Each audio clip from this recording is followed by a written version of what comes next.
우리 대한민국은 그 참 정서가 아름다웠었습니다. 그래서 우리 대한민국의 문화 역시도 아름다운 정서에 걸맞게 아주 고풍스럽고 고전적이고 인정미 넘치는 그런 문화였습니다. 제가 살았던 60년대에서부터 70년대 후반대까지는 술, 담배가 젊은이들에게 자유롭지 못했어요. 절대적으로 공개적으로 담배를 피우거나 술을 먹을 수가 없었습니다. 다만 예외적인 장소, 예외적인 시간은 있었습니다. 아무도 모르는 가운데 몰래 피우든가 밤중에 어느 인적이 드문 곳에서 피우든가 그렇게 하곤 했습니다. 그러나 그 정도면 대단한데도 불구하고 그런 모습을 혹시라도 보게 되면 못 본 채하고 얼마든지 지나갈 수 있는 어른들인데도 불구하고 굳이 간섭을 하고 책망을 합니다. 어느 집안의 자식이냐? 네 애비 이름이 누구냐? 불러가지고 호되게 야단쳤어요.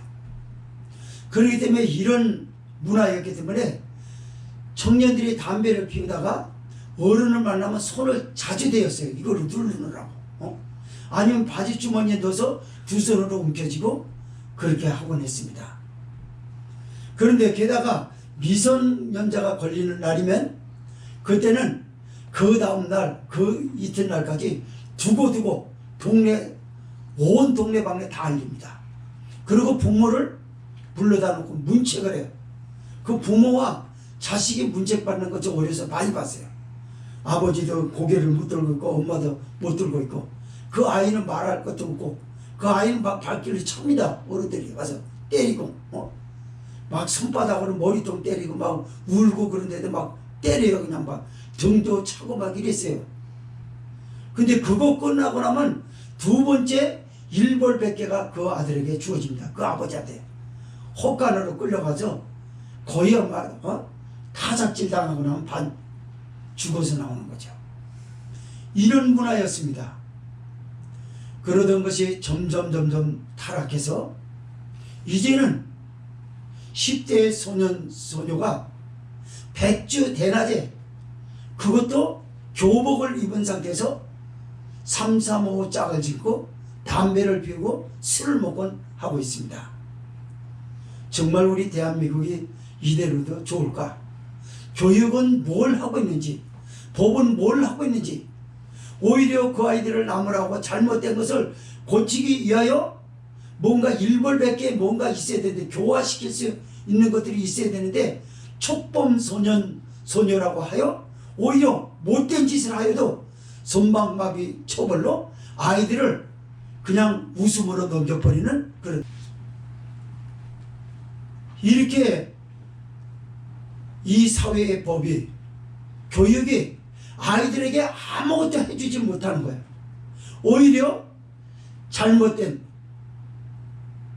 습관을 길러주는 건 아닌가라고 할 정도로 법이 너무 손방망이에 쳐버리고 교육이 너무나 아이들에게 유명무실해져 버리는 교육으로 지금 전락되고 있습니다. 오늘 본서는 무슨 얘기냐면은 로마에서 벌어진 예수님을 구주로 영접하였던 로마인들과 유대인들 사이에 일어났던 충돌을 여기서 다루고 있습니다. 꼭 우리 대한민국 사회가 이 말씀을 들여다봐야 할 정도로 아주 심각한 말씀을 다루고 있어요. 로마 교인하고 유대인들은 기독교라고 하는 미명 아래 서로 만나면은 판단을 합니다. 무엇을 판단하냐? 먹는 문제 때문에 판단을 했습니다. 아니 어떻게 율법의 금기사항으로 달아지고 있는 고기를 먹을 수가 있느냐? 아니 사람이 어떻게 잔인하게 저렇게 피치 먹을 수가 있어? 이거는 유대인이었습니다. 그래서 유대인들은 채식을 먹는 것으로 길을 선택을 했어요.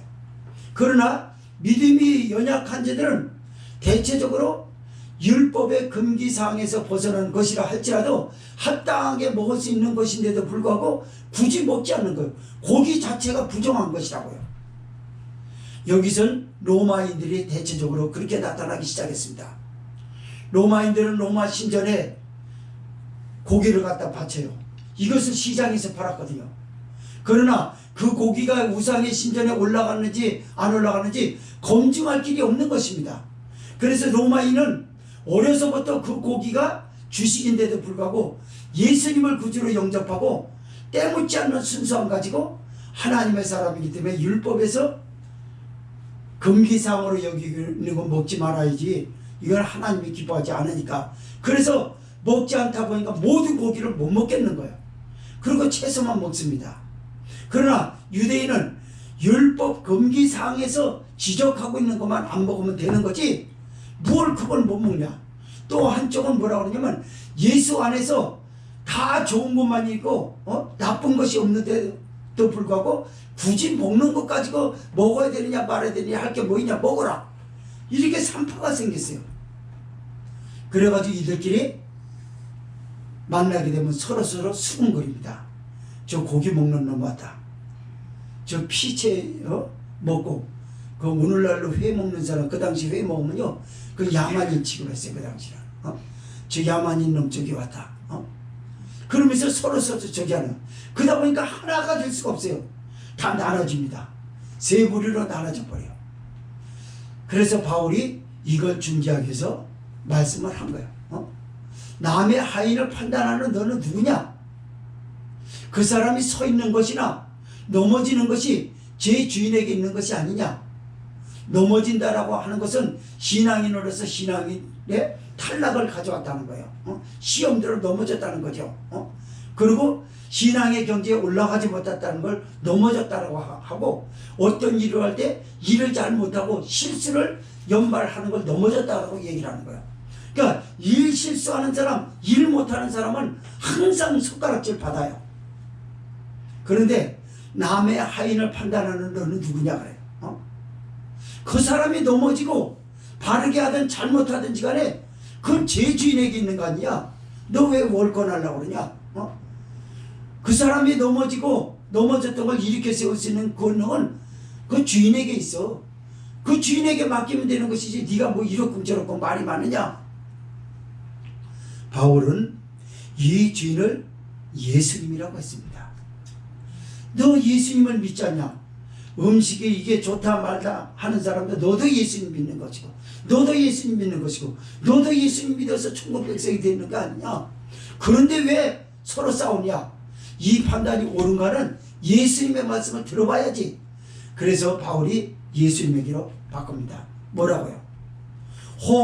이날을 전날보다 낮게 여긴다. 이 말은 뭐냐면, 어느 날 말씀을 듣고 나서 항상 남하고 충돌했던 나라고 하는 사람이 충돌하지 않고 하나님의 말씀이 생각나서 참았어요. 그래서 자기도 나름대로 개인적으로 감동을 받아서 어느 날짜 예를 들어서 동그라미를 쳤다고 해봅시다. 근데 동그라미 자기가 친 날 어떤 사람은 XX를 치는 일들을 많이 본 거라 그 말이에요. 누가 맞았냐 그 말이에요. 바울은 이때 얘기를 합니다. 너희가 그날에 너는 잘해서 잘 참아서 공표를 네 스스로에게 쳤다 할지라도 저 사람도 네 눈에 보기에는 X표인지 모르지만 그도 공표인지 모르겠어. 그 마음에 서로 확증한 것으로 따르라. 신앙 양심을 통해 가지고 옳은 것인지 아닌 것인지 판단하라 얘기를 해요. 그러나 판단하는 데 있어서도 개개인이 다 다르거든요. 그래서 바울은 이렇게 얘기합니다. 야, 나를 중히 여기는 자도 그렇고 먹는 자도 그렇고 먹지 아니하는 자도 그렇고 다 하나님께 감사함을 하는 거 아니냐. 다 하나님 앞에. 사람이 자기를 위하여 사는 사람이 어디냐. 다 살아도 주를 위해서 살고. 그러니까 네가 너를 위해서 사는 게 아니라 주를 위하여 사는 거 아니냐. 그렇다면 주를 위하여 그날이 좋게 여기는 게 하나님을 위한 것이면 그러면 그대로 믿더라. 그러나 그렇지만 그게 하나님을 위한 날인지 네가 억지로 신앙 양심을 어겨가면서 그럴 수는 없지 않느냐. 즉 말하자면 이 말이에요. 잘 들으세요. 여기서 흡연 아직 끊지 못한 사람, 당신의 주를 위해서 담배 피세요. 이 말입니다. 양심이 그게 신앙 양심이 옳은 겁니까? 아무리 담배 꼴초고 술 꼴초라 할지라도 주를 위해서 마십니다. 그리고 신앙 고백하면서 주여 하면서 술을 먹을 수 있어요? 주여 하면서 라이터를 다 켜가지고 여기다 대고 이렇게 할 수 있습니까? 못한다는 겁니다. 그래서 우리가 살아도 주를 위하여 살고 죽어도 주를 위하여 산다라고 바울이 얘기하는 거예요. 그러니까 세 팔로 세 머리로 충돌됐다는 것이 입이 딱 다물어집니다. 그러면서 바울이 더 심각한 무게를 치러줍니다. 너희들은 나와 같이 함께 하나님의 심판대 앞에 설 것이다. 그때는 누가 더 잘했는지 스스로 판단하지 못할 것이 오게 된다. 반드시 자기가 한 것은 자기가 1대1로 하나님 앞에 직구할 날이 올 것이다 라고 하여 시끄러웠던 로마 교회를 안정감을 줬던 말씀이에요. 오늘날 드린 그 문화가 천주교라고 하는 것에서는 흡연과 술이라고 하는 것은 개방되어 있어요. 그거는 허락되어 있어요. 그러나 개신교는 그렇지 않습니다.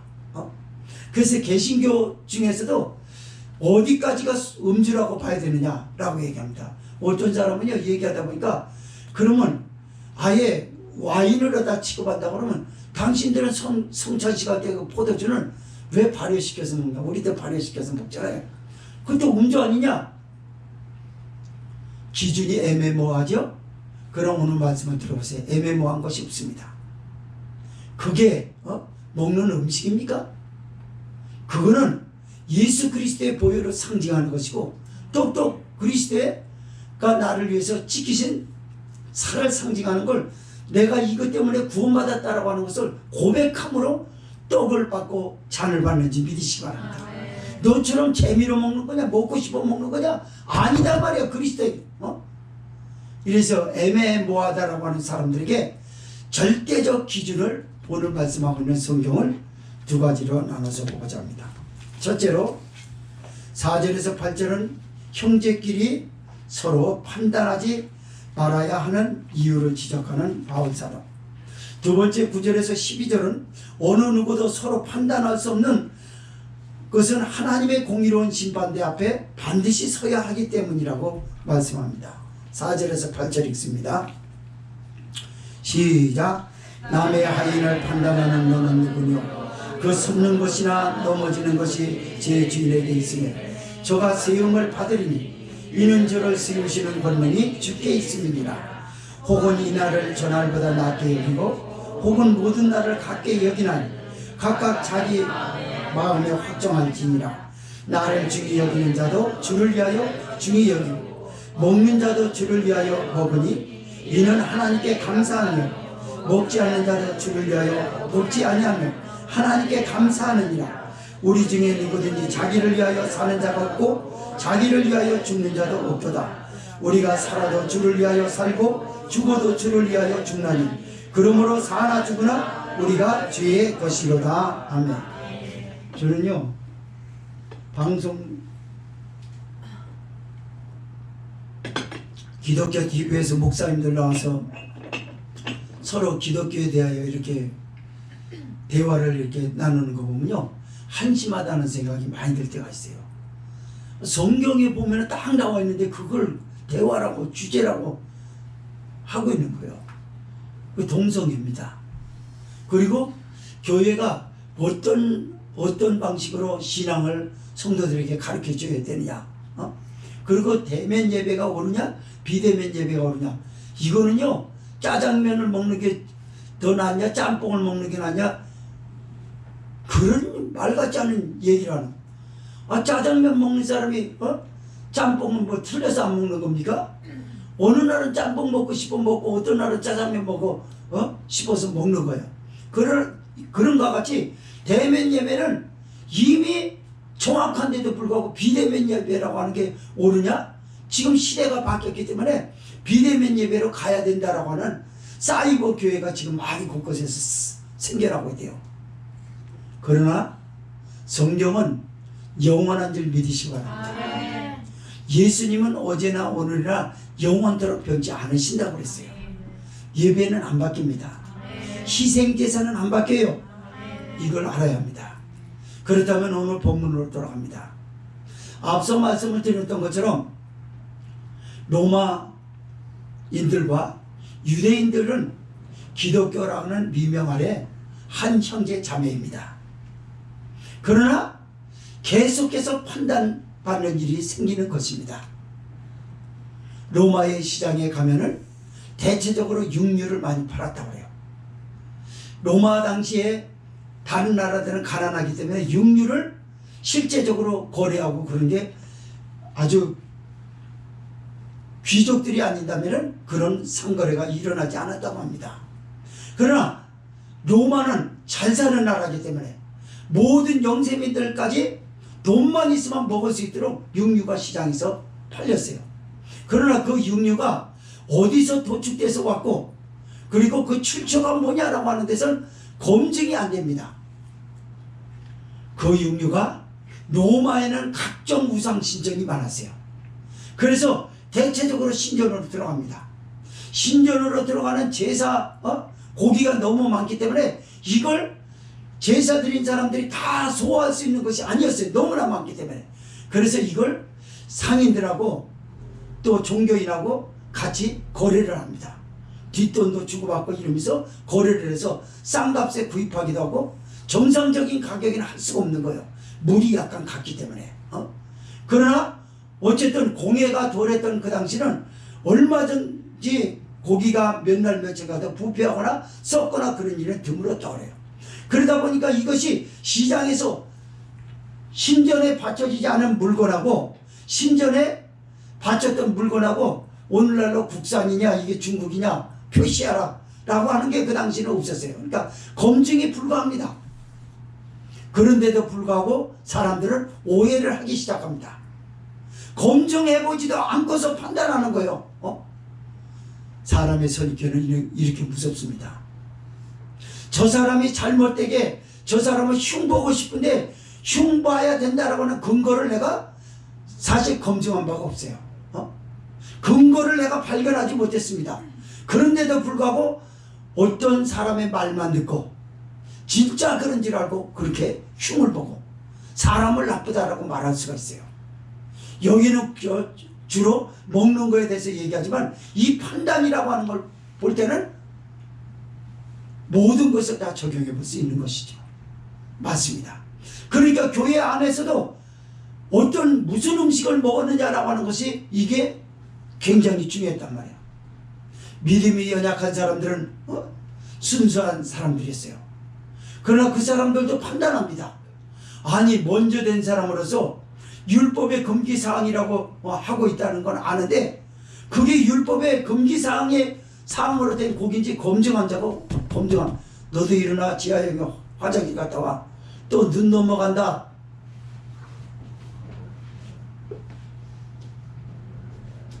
그래서 검증된 것이 아니거든요.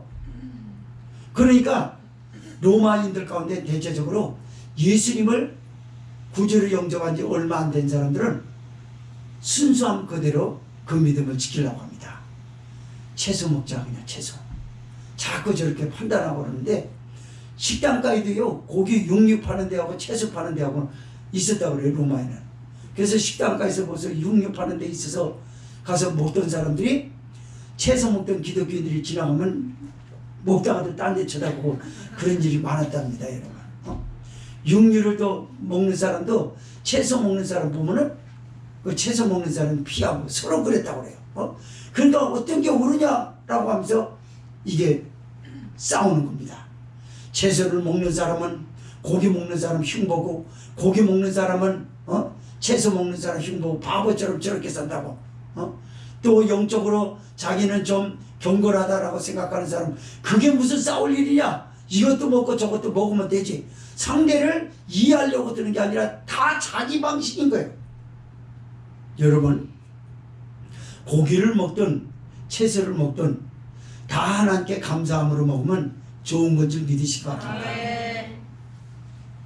그러나 좋은 거라 할지라도 내가 꺼리는 음식을 먹는 그 사람을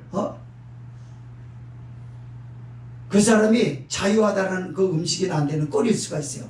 즉 오늘날로 말하자면 보신탕이죠. 개고기라고 말합니다. 개고기는 희한하게도 몰래는 잘 먹는데 공개적으로 먹는 건 마치 야만인 보듯 하는 거예요. 어떤 목사님이 그러더라고요. 그 전에 자기가 영적으로 뭐 이렇게 저기 했는데 개고기 먹으면 자기 영이 아둔해지다고 그러더라고. 그럴 수 있어요. 그분은. 그러나 그거는 사탄의 올무에 걸린 겁니다. 그 사람 신앙 양심상 그럴 수도 있겠지만 사탄이 가지고 노는 거예요. 왜요? 하나님이 그것도 징벌로 준 것인데 굳이 자기만 안 먹으면 되는 것이지 왜 보신탕을 먹는 사람에게 거치는 것이 되도록 올무를 갖다 놓습니까? 나는 보신탕 먹으면 영적으로 몽롱해지는 게 안 좋은 것 같다고 혼탁해진다고. 왜 그렇게 해요? 그러니까 그 사람도 잘못된 것이에요. 그러면 그 사람 그런다고 해서 저 바보처럼 먹는 거 그냥 먹으면 되지 뭘 그렇지 보신탕이 그 사람 식성에 맞게 먹는 거 내버려 두지 뭘 그래. 이거 합당한 거죠. 그러나 판단이라고 그럴 거예요. 여기 판단한다는 4절의 말씀은 다 그런 사람을 종합해 보는 거예요. 그러니까 어느 누구도 예외 없이 하나님 앞에 다 죄인이라는 것으로 출발이 되는 겁니다. 막 싸우는 거예요. 바울이 딱 나타납니다. 뭐 갖고 싸느냐? 채소가 오르냐? 육류가 오르냐? 아이 뭐 옳고 자시고 다 먹으면 되지 뭘 그래? 너는 자유할지 모르지만 그것 때문에 저 사람은 불편한데 너는 편한지 모르지만 저 사람은 불편해. 그 다 불편해서 돌아가면서 그럼 어떤 것이 오르냐? 바울이 얘기합니다. 주님께서 그렇게 말씀하세요. 남의 하인을 판단하는 너는 누구냐? 그 하인이 섰는 것이나 넘어지는 것이 제 주인에게 있지 않느냐? 서 있는 건 뭐예요? 바로 다 개개인을 말해요. 넘어지는 건 뭐예요? 다 그 개개인 말하는 거예요. 섰는 거는 무엇입니까? 자, 채소가 됐든 육류가 됐든 하나님이 주신 것이기 때문에 감사함으로 먹으면 된다라고 한다는 거예요. 그렇지만 순수하게 막 예수님을 믿은 사람, 채소만 먹으려는 사람 앞에서 고기를 하나님 주신 걸 왜 안 먹어? 그냥 먹방을 짓고 그런다면 그 사람 다치지 않냐고 말해요. 그러면 너는 서 있을지 모르지만 저 사람은 넘어졌다 이 말이에요. 아이 저렇게 믿음이 약해가지고 뭐해? 그냥 먹어. 전 못 먹겠어요. 상대를 존중해주고 배려하고자 하는 마음이 없는 거예요. 그러다 보니까 세 부류의 기독교인들이 다 나눠지게 된 겁니다. 바울은 너무나 이 비유를 들어서 알기 쉽게 말씀합니다. 즉 섰는 것과 넘어지는 것에 대해서 생각해 보고자 합니다. 넘어지는 건 시험 들거나 또 일을 그르치거나 남들도 다 잘하는 일인데 유난히 저 사람만 못하고 있다 그 말이에요. 그런 거를 넘어진다고 봅니다. 그러면 서 있는 사람 입장에서 넘어지는 사람은 판단 안 할 수가 없어요. 아이 저 극히 상식적인 거 몰라 저걸? 저거 저러면 되겠어 저거? 그런 것이죠. 모든 신앙인들이 다 소화할 수 있는 거 혼자 소화하지 못하는 사람이 시험 들어서 씩씩거리고 한 구석에서 그러고 있으면 그게 이해가 안 되는 거예요. 이해 안 됩니다 여러분. 그리고 자꾸 판단하는 거예요. 그래서 바울이 얘기합니다. 여기 바울이 얘기한 건요 너무 실감돼요. 야, 저 사람이 너는 아침 예를 들자면 아침 일찍 일어나서 너 하는 일 잘하는데 똑같은 하인으로 고용을 받았는데 한 고인이 저기서 잠을 잤다 그 말이에요. 그러면 아니 너는 왜 자빠져 자냐? 남은 열심히 일하는데 너는 왜 자냐? 너는 왜 안 일어나냐? 야 이 사람아 그거는 제 주인이 가서 자라고 했어. 너 좀 가서 쉬어라. 너에게는 일하고 했지만 저 사람한테 쉬라고 했어. 그래서 내 주인인데 그게 잘못이야? 너도 순종하는 거지만 저 사람도 순종하는 거야. 야, 바울이 이 말씀 얼마나 대단합니까, 여러분? 판단할 수 있는 사람이 아무도 없었던 거예요. 가서 일을 들고 가다 보면 저 말썽꾸러기 또 갔다가 음식을 땅바닥에 떨어뜨리고 있네. 그 주인이 그렇게 시킨 거야. 여러분, 이 말씀을 잘 이해하고 들으십시오. 주인은 그 사람이 그렇다는 걸 알고 그럼에도 불구하고 배우라고 시켰다 그 말이에요. 배우는 과정에서 그런 거지, 과정 중에서 순종하려는 게 중요한 거지, 음식을 엎어버린 게 중요한 거냐? 안 엎어버려야 되고 엎어버리면 안 되는 거냐? 여러분, 음식을 엎어버리는 건 사람들이 가지고 그릇에다 말하는 겁니다. 그러나 주인이신 하나님은 하나님의 교회에서 뭘 하든지 간에 엎질릴 수도 있지만 엎질릴 망정 그래도 그걸 주인한테 하려고, 예수님 앞에 하려고, 하나님 앞에 하려고 그러다 한 건데 뭐 그렇게 잘못이냐 이거예요. 이걸 딱 얘기합니다. 그러니까 아무도 말 못해요. 제가 저가 서 있는 거나 넘어지는 것이 제 주인에게 있습니다. 저의 일으킴의 권능도 주께 있음이니라. 이제 주인이라고 안 하고 주께 있음이니라 그럽니다. 하나님이 일으키지 네가 일으켰냐? 넌 넘어뜨리는 것밖에 못해. 여러분, 그렇습니다. 아무리 사람이 대단해도요, 사람은 사람을 넘어뜨리는 것만 익숙해져 있어요. 같이 밀쳐서 힘이 약한 사람이 넘어지게 됐어요. 계속 넘어뜨려 사람. 일으키는 분은 예수님밖에 없는지 믿으시기 바랍니다. 이걸 알아야 돼요. 여러분, 사람이 시험 들었다 일어나는 것도 주님이 은혜 주셔야 일어나요. 기도 중에 하나님이 그에게 힘을 주셔야 일어나요. 권면한다고 일어나는 게 아닙니다.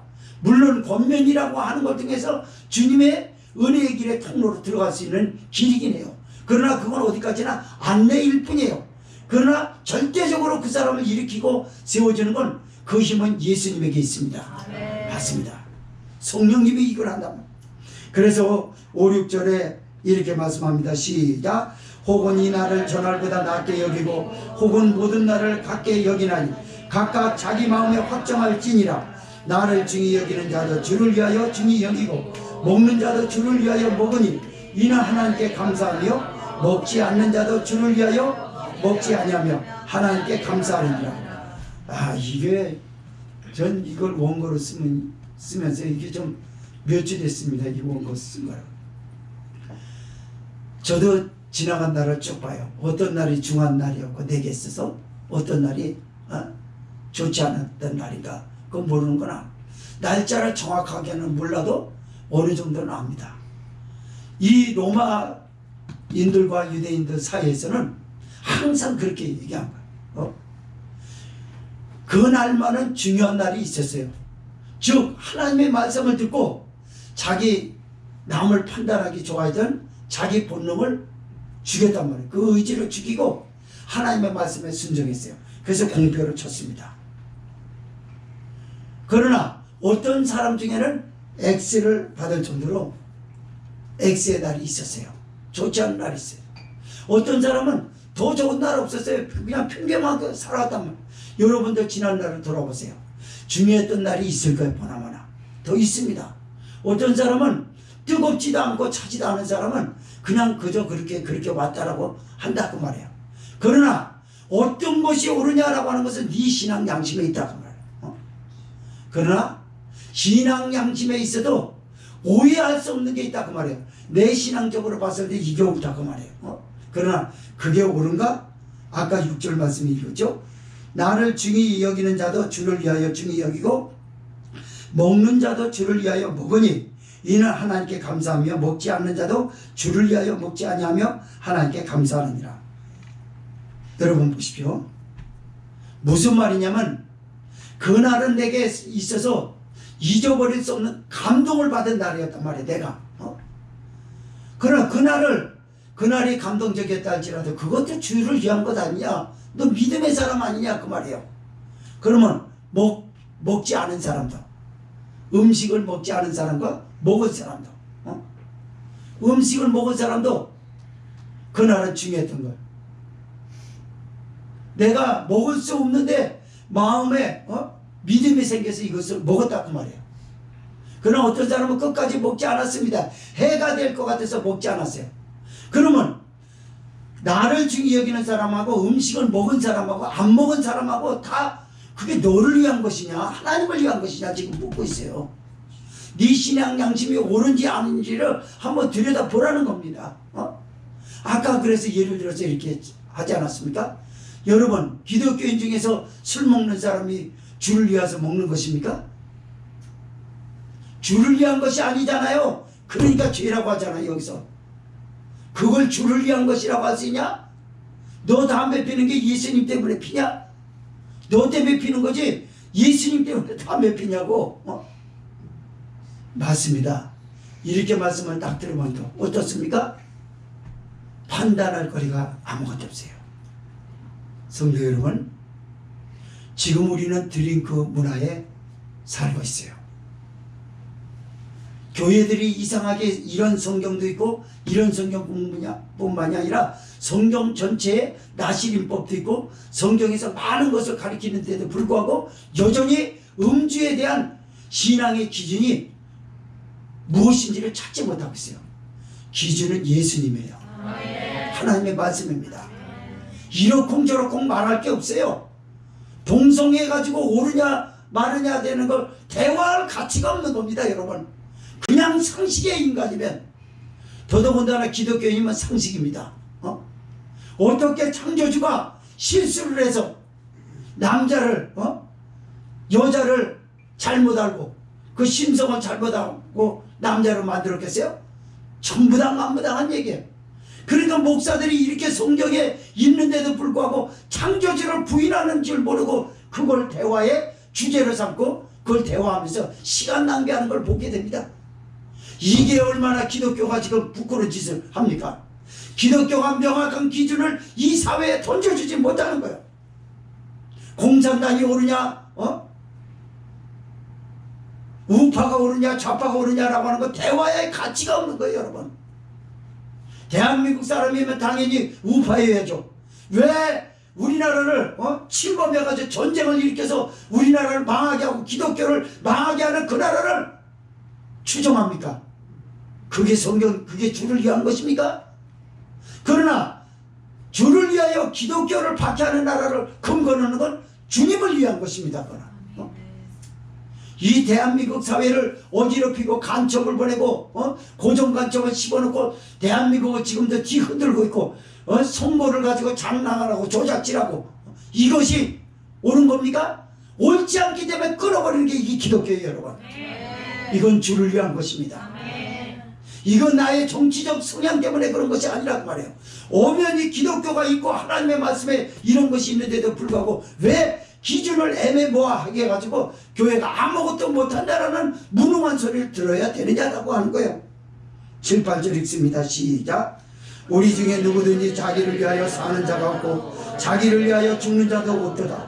우리가 살아도 주를 위하여 살고 죽어도 주를 위하여 죽나니 그러므로 사나 죽으나 우리가 주의 것이로다. 아멘. 믿음의 사람들이요, 누가 자기를 위하여서 살고 자기를 위하여 죽습니까? 세상 사람들은 자기를 위하여 죽고 자기를 위하여 삽니다. 그래서 목숨을 끊어요. 그러나 우리는 누구든 우리 스스로를 위해서 살지 않습니다. 주를 위한 것이기 때문에 내 마음대로 못해요. 내 마음대로 하고 싶지만 이 생명은 주께 있다고 알고 있어요. 그 믿음으로 왔습니다. 그래서 주님에게 있기 때문에 함부로 하지 못해요. 바울은 지금 로마 교인들하고 유대인들하고 아무 말 하지 못하게 입을 닫게 만들어버립니다. 당신이 먹는 것이 당신 스스로를 위한 것이냐 하나님을 위한 것이냐, 주를 위한 것이라고 믿음 때문에 싸웠다 그러면 주를 위한 것 아니냐. 너희가 믿음 때문에 충돌이 일어나지 않았으면 너를 위하여 그랬을지 모르지만 지금 믿음 때문에 신앙 때문에 서로 안 맞아서 싸우지 않냐. 그러면 다 주를 위해서 한 거 아니냐. 그러면 하나님께 하였다 그러면 하나님께 한 것으로 알고 때를 기다리라. 결론이 내려질 때까지.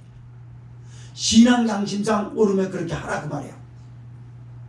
그러나 정말 그게 그가 주를 위한 것이었을까? 라고 하는 걸 보자는 거죠. 성도 여러분, 그래서 우리는요 신앙에 대해서만큼은 이러쿵저러쿵 의논할 가치가 없어요. 이미 의논은 말씀 안에서 이루어졌고, 어떻게 살아야 된다라고 하는 건 말씀을 어느 정도 들은 기독교이면 상식이 있는 줄 믿으시기 바랍니다. 상식 밖에 있는 술과 담배를 먹으면서 어떻게 해야 되느냐, 이게 말이 되냐 그 말이에요. 담배 피를 너 예수님 나 이거 피기 싫은데 예수님 때문에 핍니다. 너 예수님 때문에 피면 막 강대상에 올라와서 피어. 왜 숨어서 피냐? 너희 아버지 돌아가시고 상당했는데 거기서 술을 퍼먹냐? 그게 주를 위한 것이냐? 여러분, 이거는요 망령된 겁니다. 여러분, 세상 사람도 자기 아버지 그 모시는 자리에서 그렇게 안 해요. 여러분, 장래에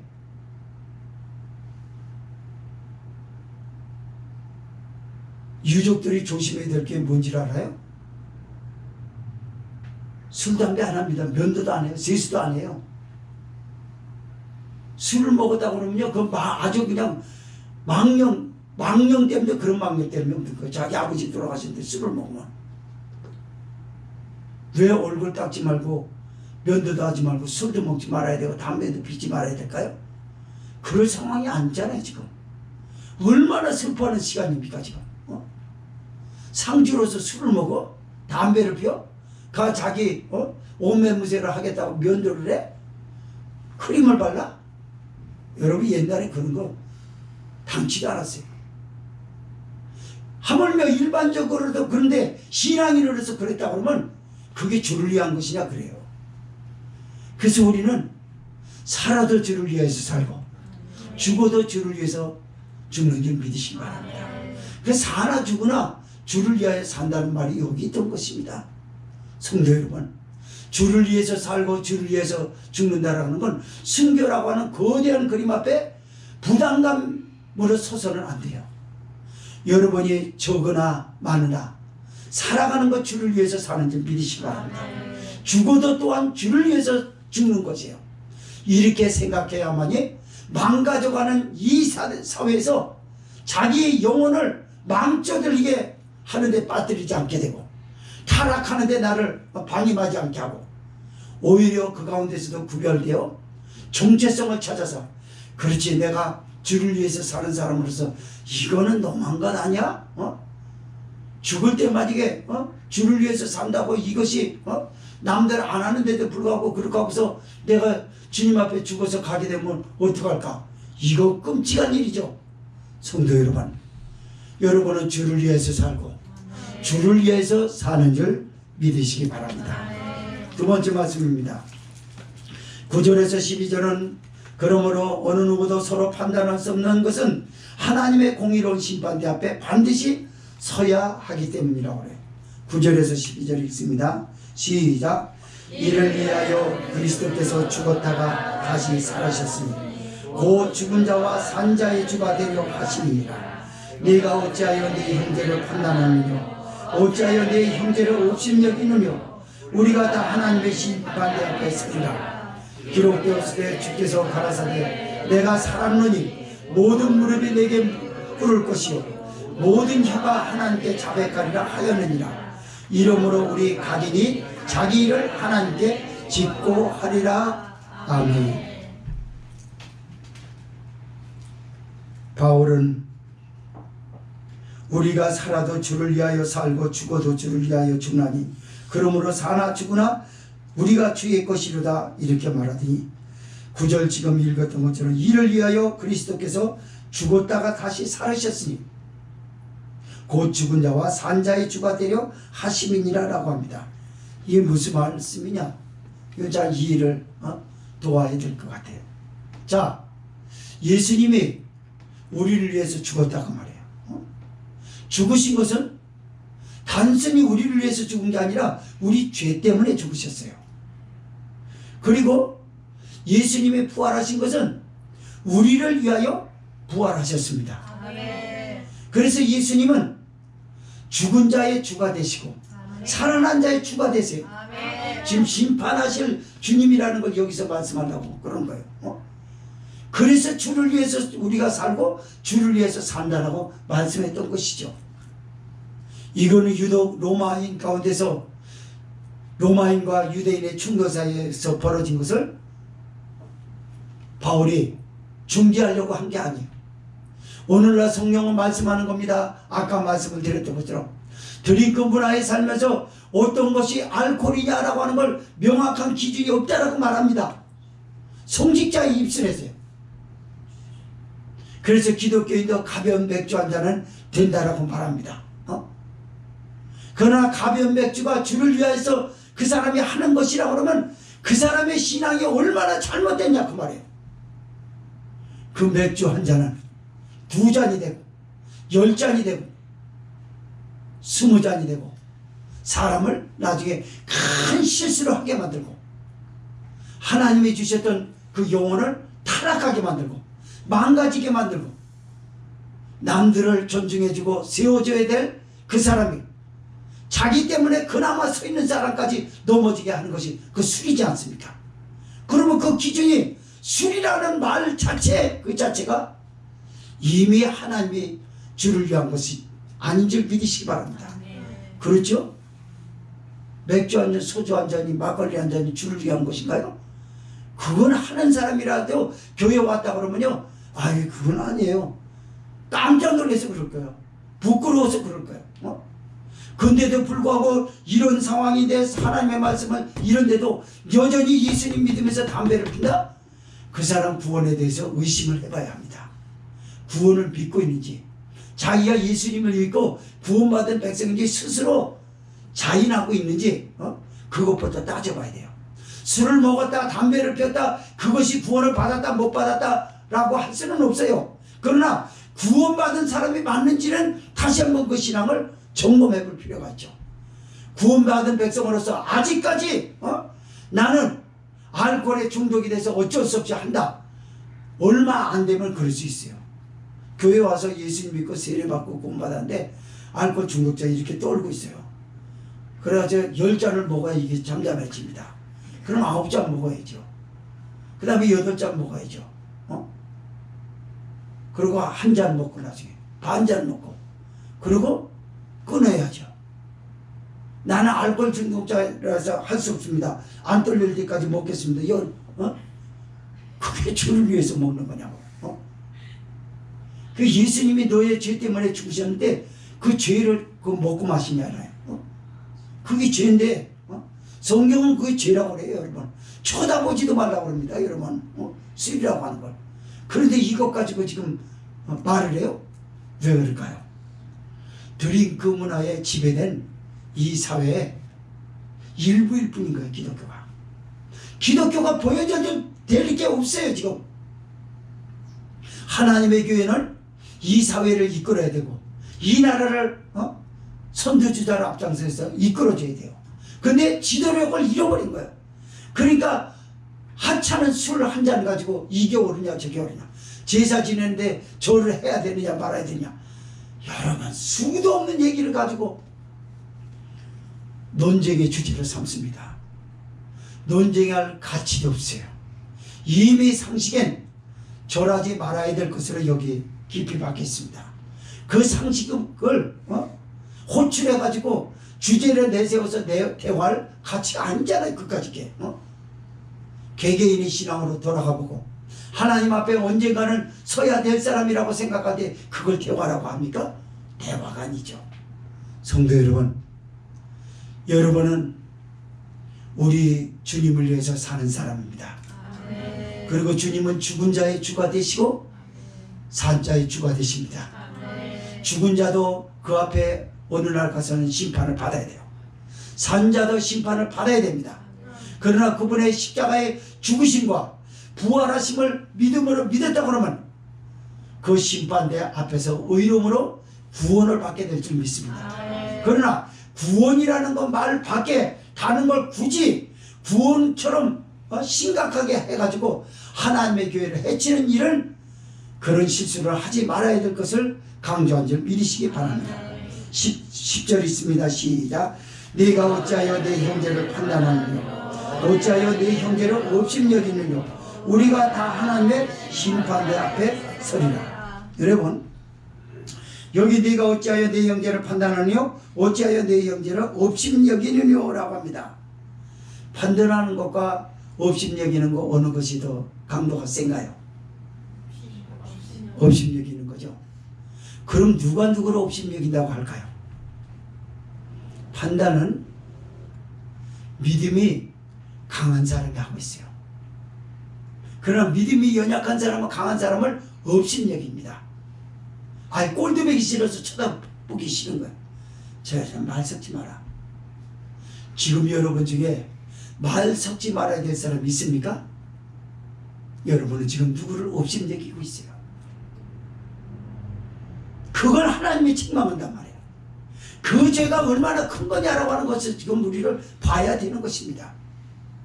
우리는 성경을 읽게 되면은 이게 남의 얘기인 줄 알고 나와 상관없는 것으로 지나칠 때가 많거든요. 형제를 판단하긴 했어도 그다지 크게 판단하지 않았다고요. 아니요. 내가 말하고 싶지 않은 사람이 있어요. 그 사람은 나로 인하여 업심여김을 받고 있어요. 그런데도 지금 하나님의 말씀이 나를 터치해 주지 않아서 모르고 덮어왔던 것입니다.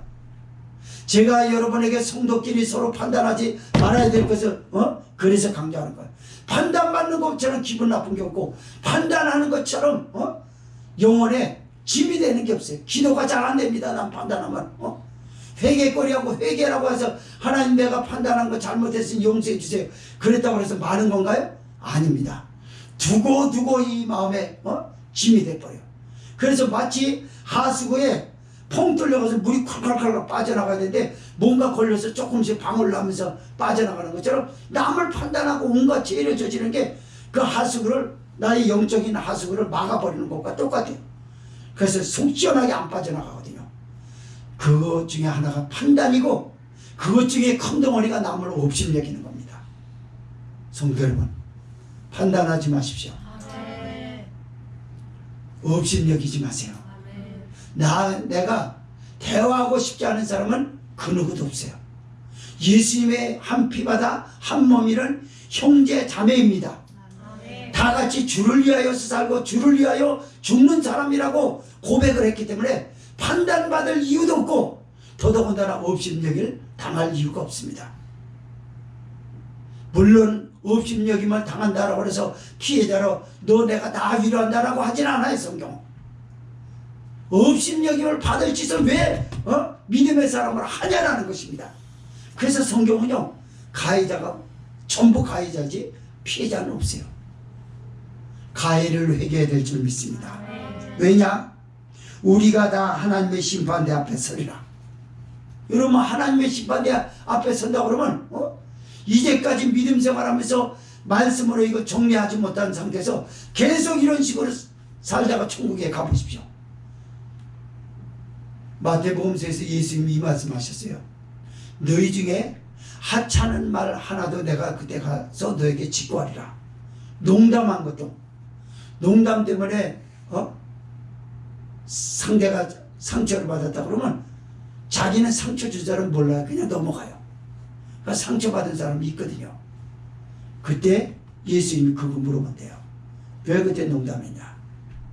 이러는데 상대를 판단하는 거 있겠습니까? 상대를 업심여기는 거였어요? 아예 그냥 쳐다보지도 못할 그런 사람으로 오면 그냥 보는 둥만 고개 돌리고 싶어요. 말 섞기 싫어요. 그 사람이 뭐 냄새난다, 잘 씻지 않는다, 저도 청결하지 않는 사람 곁에 가기가 싫죠. 누구들 저만 그러겠어요. 여러분, 구치가 심한 사람 옆에 가서는 같이 얼굴과 얼굴 맞대고 말하기 참 힘듭니다. 집에서 뭐 서비스를 받아야 할 때 그 고치러 온 사람이 어느 날 그냥 막 그냥 저 문 열 때 그게 나더라고요. 그러니까 사람이 이게 호흡하기가 곤란한 거죠. 호흡곤란이. 그 물어봐도 자꾸 딴 데 쳐다보고 예. 그러고 넘어가거든요. 진짜 그런 적이 있었어요. 그래서 우리 집사람 뭐 그랬어요. 야, 저거는 나도 너무한 거 아니야. 나는 어떤 사람하고 엘리베이터 탔는데요. 휴대폰으로 저기다 대고 그 사람 휴대전화할 때 엘리베이터 타면 마주보고 전화하진 않잖아요.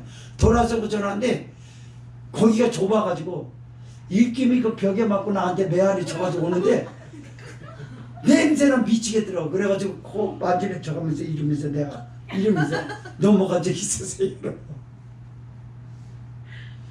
그러나 그것도 죄였더라고요. 상대방이 눈치가 없었으면 다행인데 눈치가 있어가지고 내가 냄새나서 저러는가 보다. 그랬으면 그것도 상처 준 거 아니에요. 이게 무섭더라니까요. 그래서 누구든지 하나님 앞에는 자기 삶에서 난 잘 살아왔다라는 말을 할 수가 없습니다. 그냥 하나님의 은혜였습니다. 이 말이 제일 옳습니다. 난 그래도 이렇게 했다. 그래서 뿌듯하다. 이건 다 헛말이에요. 그냥 은혜 주셨기 때문에 이때까지 왔다라는 고백만이 우리가 주를 위해서 살아가는 사람으로서 할 말인지 믿으시기 바랍니다. 11절에서 12절 읽으면서 정리합시다. 시작. 기록되었으되 주께서 가라사대 내가 살았느니 모든 무릎이 내게 꿇을 것이요 모든 여가 하나님께 자백하리라 하였느니라. 이러므로 우리 각인이 자기 일을 하나님께 직고하리라. 이게 참 놀라운 말씀이에요. 내가 살았느니 예수님이 그럽니다. 그러니까 예수님은 십자가에 너희 죄 때문에 죽고 그리고 너를 위해서 내가 살았다 그 말이야. 그래서 모든 무릎이 그 앞에 꿇리니 그럽니다. 모든 사람 모든 피조물을 그 무릎 앞에 꿇어요. 그때 꿇을 때에 제가 저기 해가지고 참 힘들었다고 말할 수 있겠냐고 말해요. 아니요. 그때는 각인이 하나님 앞에 직고할 뿐이라고 합니다. 자기의 저지른 거. 주님, 제가 남을 판단하고 남을 정죄하고 없입니겠습니다. 그러나 하나님의 심판에서 우리가 모면할 수 있는 길은 예수님 피밖에 없습니다. 주님께서 십자가에 죽으셨을 때 흘리신 피로 죄사함 받을 걸 저는 믿고 왔습니다. 주님 받아주십시오. 그때 우리를 하나님이 긍휼히 여기실 줄 믿습니다. 우리 하나님이 사람의 의를 검증할 수 있는 건 뭔지 알아요? 예수님의 피가 있다라고 누군가 입에서 나오는 그 말로 인해서 하나님은 저 사람은 심판하여 지옥으로 가야 할 사람이지 영생으로 들어가야 할 사람이지 표시는 어린 양의 피인 예수님의 피입니다. 결론입니다. 사랑하는 성도 여러분, 예수님의 이 피로 죄 씻음을 받았는데 의로 줬다 그러는데 왜 또다시 하나님 앞에 의롭다 한 사람을 판단하겠습니까? 남을 하겠습니까? 말도 안 되는 일 아닙니까? 말도 안 되는 일을 지금까지 해왔다고 말해요. 그러므로 이 말씀을 듣고 나서 성도들끼리 판단하지 말고 서로 존중하고 거짓말하지 말고 무지한 피로 흘리지 말고 나쁜 것을 과장하지도 말고 오히려 허물을 덮어주려고 하는데 힘을 쓸 만도 과장하여 나쁜 사람으로 취급하던 지난 날을 회개하고 건전한 교회, 주님의 거룩한 몸이 교회를 세워가는 저와 여러분이 되어야 될 줄 믿습니다. 동성으로 기도합시다.